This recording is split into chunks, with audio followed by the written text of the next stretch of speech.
మన మధ్య ఒక రాజనీతిజ్ఞులు ఉన్నారు. రాజకీయవేత్త నెక్స్ట్ ఎలక్షన్ గురించి మాట్లాడతారు. రాజనీతిజ్ఞులు నెక్స్ట్ జనరేషన్ గురించి. చంద్రబాబు నాయుడు గారు ఒక vibration, sensation, motivation, dedication, innovation, inspiration ప్రతి జనరేషన్ కి. మాది కుప్పం, మాట తప్పం, గొప్పలు చెప్పం, నారా హమారా అంటున్నారు ప్రజలు. వారిని ప్రసంగించవలసిందిగా కోరుకుంటున్నాను. మానవత ఆయన జెండా, మంచితనమే ఆయన ఎజెండా, బడుగులకు కొండంత అండాదండ, పాలకుండ పూలదండ ఆయన మనసు బంగారు కొండ. మీరెప్పుడు మాకు అండా దండ.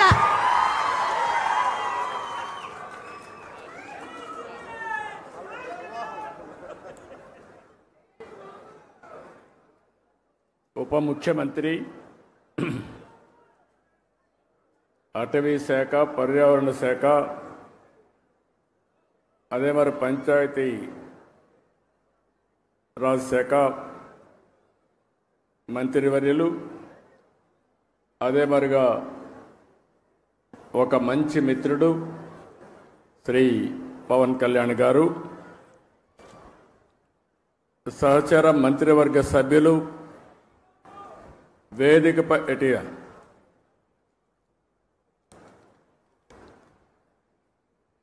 కందుల దుర్గేశం గారు, పొంగూరు నారాయణ గారు, గౌరవ శాసనసభ్యులు తెనాలి శ్రావణ్ కుమార్ గారు, chairman pollution control board Krishnaiah గారు, Amaravati development corporation chairman Lakshmi Parthasarathi గారు, స్పెషల్ సిఎస్ అటవీ శాఖ అనంతరాము గారు, principal chief conservator of forest Ajay Kumar గారు. ఇప్పుడే మీరు చూస్తున్నారు, మొన్నటి వరకు మనం రామయ్య గారిని చూశాం, మొన్నే ఆయన చనిపోయాడు. ఈరోజు నల్లమల అడవుల పరిరక్షణ కోసం జీవితాన్ని అంకితం చేసినటువంటి అంకారావు గారు మనస్ఫూర్తిగా మనందరికీ ఒక స్ఫూర్తి. అలాంటి వ్యక్తి ఇక్కడ ఉన్నాడు. ఇంకొక పక్క chairman environment management corporation Dinesh Reddy గారు, 10వ తరగతి అమ్మాయి, చాలా బాగా చేసింది, మనందరి దగ్గర ప్రతిజ్ఞ చేయించింది కుమారి లావణ్య. నేను ఇప్పుడే అడిగాను అమ్మాయిని, ఏంటమ్మా ఏం చదువుతున్నావు? 10th క్లాస్ అనింది. 10th క్లాస్ అయినాక ఏం చేస్తావని అడిగాను. ఇంటర్మీడియట్లో బైపీసీ అనింది. అంటే డాక్టర్ అవుతావా అంటే తప్పకుండా డాక్టర్ అయి పేద ప్రజలకు సేవ చేస్తానని ఘంటాపదంగా చెప్పింది. ఒక యాస్పిరేషన్తో చదువుకుంటున్నటువంటి విద్యార్థిని. అదేవిధంగా ఈ కార్యక్రమానికి ఇచ్చేసిన ప్రజాప్రతినిధులకి, పెద్దలకు, ఈరోజు 1000 మంది విద్యార్థులతో మొక్కలు నాటే కార్యక్రమానికి శ్రీకారం చుట్టాం. ఈరోజు మీరు చేసిన కార్యక్రమం అమరావతిలో ఒక చరిత్ర సృష్టించబోతుంది. ఈరోజు ఒక్కరోజే మన మిత్రులు ఉప ముఖ్యమంత్రి గారు చెప్పినట్టు 1 కోటి చెట్లను నాటుతున్నాం. ఈ సంవత్సరం 5 కోట్ల మొక్కలు నాటబోతున్నాం. అయితే ఈ 5 కోట్లే కాకుండా 50% గ్రీన్ కవర్ ఈ రాష్ట్రంలో ఉండాలి. 50% గ్రీన్ కవర్ ఉంటే దానివల్ల ఇంపాక్ట్ ఏ విధంగా ఉంటుందో మనం అందరం కూడా ఆచరించి దేశానికే కాకుండా ప్రపంచానికే ఒక ఆదర్శంగా నిలవాల్సిన అవసరం ఉంది.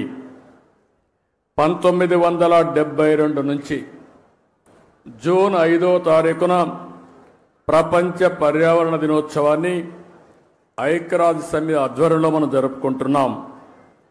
దీనికి కారణం మీరు చూస్తే ఈ సంవత్సరం ఒక థీమ్ ఇస్తారు, ఎండ్ ప్లాస్టిక్ పొల్యూషన్. ప్లాస్టిక్ పొల్యూషన్ని పూర్తిగా దీన్ని కంట్రోల్ చేయాలి. దీనికి ఏ విధంగా రీసైకిల్లో ఇవన్నీ ఉపయోగించాలి అనే విషయంలో అవగాహన పెంచడానికి తీసుకున్నాం.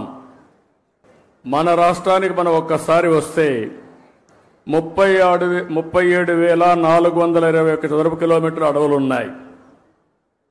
ఇది మొత్తం విస్తీర్ణంలో 22.96%. ఈరోజు మన రాష్ట్రానికి ఒక పెద్ద అడ్వాంటేజ్ ఏంటంటే అడవుల్లో చెట్లు ఉండడమే కాకుండా రాయలసీమలో నల్లమలై ఫారెస్ట్ ఉంది. అదే రాయలసీమలో హార్టికల్చర్ పెద్ద ఎత్తున అభివృద్ధి అవుతా ఉంది.